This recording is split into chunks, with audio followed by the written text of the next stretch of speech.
আল কোরআনের প্রথম সূরা সূরা বাকারা। এই সূরা বাকারার মধ্যে যে নবীর ঘটনাকে কেন্দ্র করে এর নাম সূরা বাকারা হয়েছে তার নাম নবী মুসা আলাইহিস সালাম। কথা ঠিক আছে? আচ্ছা, নবী মুসা আলাইহিস সালাম এর পরিবারের মধ্যে নারীদের জন্য হেদায়েত আছে।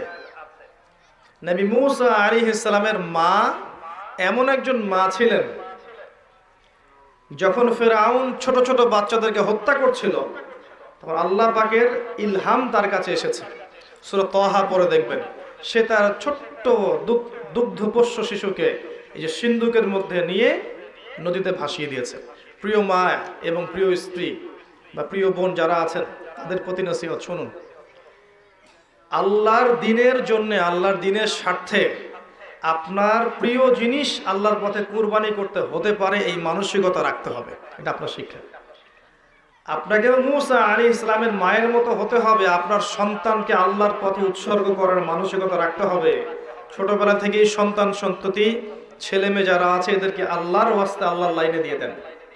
তারা দিন শিখুক, দিন বুঝুক, দিন প্রচার করুক, বড় আলেম হোক, মুফতি হোক, মুহাদ্দিস হোক, মুফাসসির হোক, আল্লাহর পথে বড় মুজাহিদ হোক, এরকম করে তৈরি করেন ছেলে মেয়েদেরকে। মুসা আলাইহিস সালামের মায়ের মধ্যে আপনার জন্য হেদায়েত আছে।